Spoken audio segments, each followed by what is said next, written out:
ജെസ്റ്റൽ opticals, opposite TB hospital, Karivelippady, Kochi.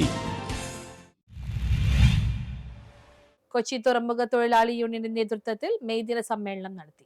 Kochi തുറമുഖ തൊഴിലാളി യൂണിയന്റെ ആഭിമുഖ്യത്തിൽ മെയ് ദിന സമ്മേളനം നടത്തി. CTTU vice president PS Ashiq അധ്യക്ഷത വഹിച്ചു. ജനറൽ സെക്രട്ടറി VH ഷിഹാബുദ്ദീൻ ഉദ്ഘാടനം ചെയ്തു. അവരെ ചൂഷണം ചെയ്തും നിലനിന്നിരുന്ന ഒരു കാലഘട്ടത്തിലാണ് സമര പോരാട്ടങ്ങളുടെ തുടക്കം.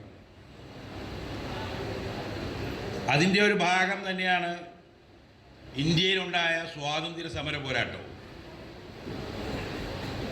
ചൂഷണം കൊണ്ട് മുതലാളിത്തത്തിൻ്റെ താല്പര്യങ്ങൾ സംരക്ഷിക്കുന്ന ഒരു കാലഘട്ടത്തിലായിരുന്ന നമ്മുടെ എല്ലാ മുൻകാല നേതാക്കന്മാരുടെ നേതൃത്വത്തിൽ HMS സംസ്ഥാന ജനറൽ സെക്രട്ടറി ടോമി മാത്യു മുഖ്യ പ്രഭാഷണം നടത്തി. PM അബ്ദുൽ ഖാദർ സ്വാഗതം പറഞ്ഞു. വർക്കിംഗ് കമ്മിറ്റി അംഗങ്ങളായ TI Kabeer, PH Khalid, Shameer Valavath, P Yashkar, MI Sudheer, A Jabbar, PM Shameer എന്നിവർ പ്രസംഗിച്ചു. PS സമദ് നന്ദി പറഞ്ഞു. ആഴ്ചയിൽ 48 മണിക്കൂർ തൊഴിൽ എന്നുള്ളത് മാറ്റി പകരം ആഴ്ചയിൽ 75 മണിക്കൂർ പണിയെടുക്കാൻ പറ്റുന്ന അല്ലെങ്കിൽ പണിയെടുപ്പിക്കാൻ കഴിയുന്ന ഒരു സാഹചര്യം രാജ്യത്തുണ്ടാകണം. ആ രീതിയിൽ തൊഴിലാളികൾ സ്വയം മാറണം എന്നാണ് ആവശ്യപ്പെട്ടത്. അതിനെ പിന്തുണച്ച് വന്നത് ന്യൂസ് ബ്യൂറോ, മട്ടാഞ്ചേരി.